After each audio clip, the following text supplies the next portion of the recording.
165 cases and buildings. So in any event, that's my interest, and if you find any cases on the screen with a date on it, you can copy that down and bring it to the website, and it'll give you the full case, because a lot of these things are shrunk for time. So in any event, the first one, Sheep Chuck. There's my book. I'll plug for my just released book. Will tell you all that I have discovered so far about what UFOs do to water. You got a UFO flipping around the sky, you don't see anything happening to the air. When it does that on the water, you do see it. And that's the beautiful part of the water.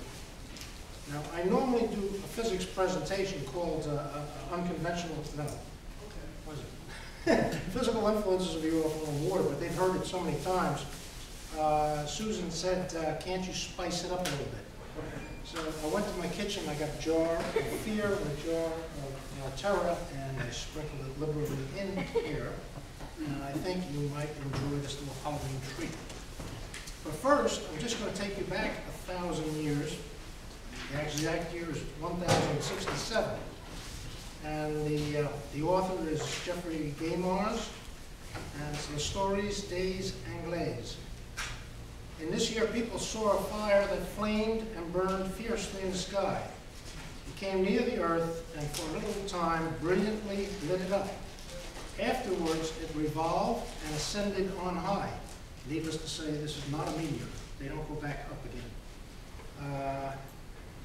In several places, it burned the woods and plains, and in the country of Northumberland, its fire showed itself in 2 seasons. Needless to say, it wasn't a one-shot thing. So besides being, well, it's kind of scary if you were there, it's also a, what you might call it, fire hazard. Chapter 2, Function of Height. Now this is my baby, this is the key to the whole thing. It's in the book. It's going to be longer than what I have here. I'll just go on. I finished sketch 14, which will come later, on a night in February 2005. I just finished putting up yet another case on my website involving physical influence of a UFO on water, and was frustrated that there was no relationship between the 4 groups shown in sketch 2. This is what the UFO does to water. Okay, it's coming out of the water, it bulges. If it's going just above the water surface, in other words, it could be actually almost level, there's a hole in the water. Hole or a depression, either way you want to call it. This is one case, single case, water mounding. The only reason I kept that is because it leads to this one, sucking up water.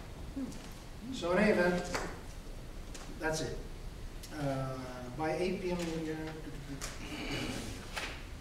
Now, the big sketch. This is 8.5 by 11, by the way. I did take drafting in college center. And these are the steps.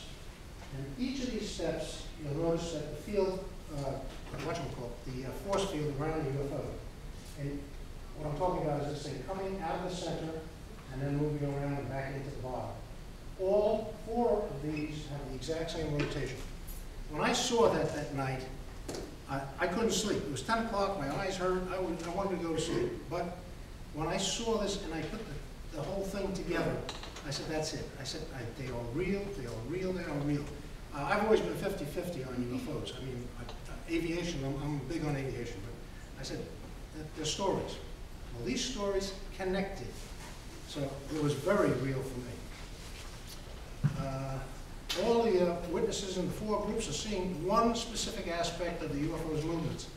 Yet, in the sketch, the field's vertical rotation does not change in any of these and complements what is occurring with the water. Therefore, although the aspects seen are different in each group, they all have the same field rotation in common.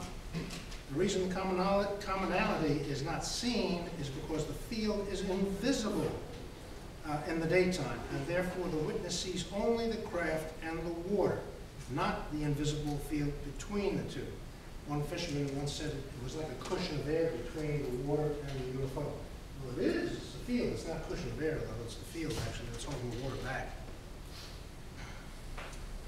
So now that you know all about Chapter 2, Chapter 3, on, off, and reverse.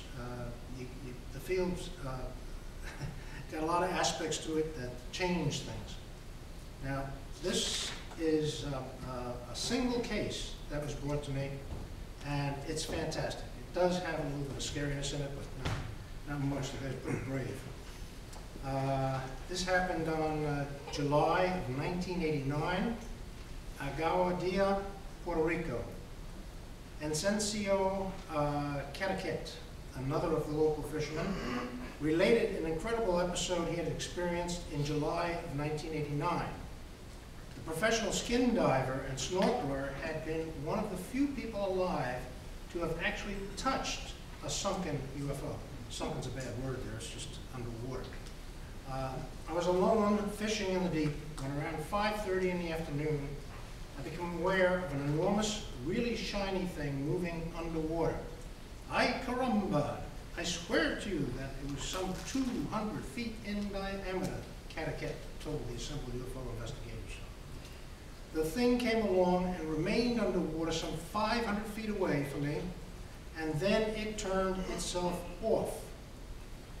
You could only see a slightly dark form on the bottom. It made me think, so I grabbed my flippers, my mask, and my snorkel, and I went in for a closer look. It was some 25 feet deep. That's not very deep at all. It's a two-story building, a little bit bigger than a two-story building. And I went down. I realized it was round. It was flat on the bottom and curved on the top.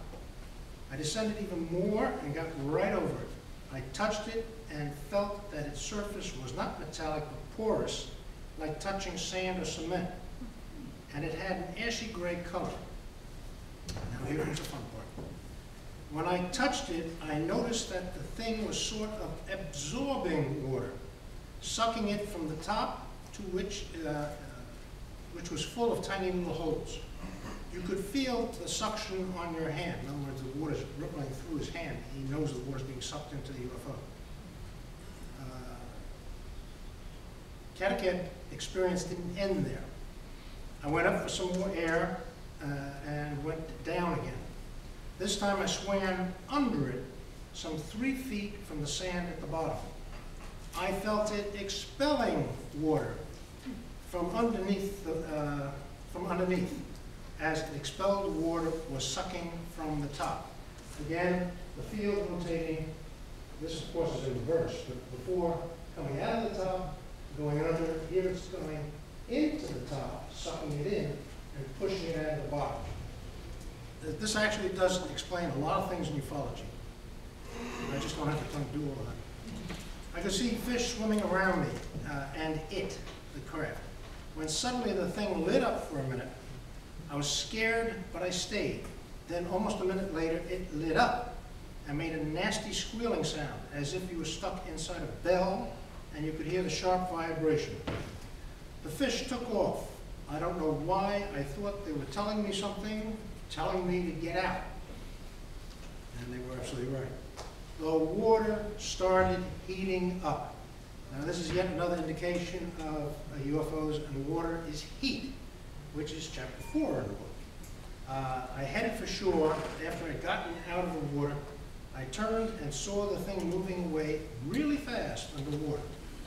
After a while, I took a look towards the horizon and saw this tiny little point of light rise from the water and head straight up into the vanishing sky. Needless to say, it was not a Polaris missile or a flying fish. Something entirely different. Okay, this chapter is, again, chapter 4 in heat. This one particular case was intriguing to me. There's not much about heat except that cracks ice. The woman who's being described here is, I have the greatest faith in her truthfulness. As she walked around the lake, which was covered with ice estimated to be several inches thick, in this particular cove, she heard a muffled, rumbling sound.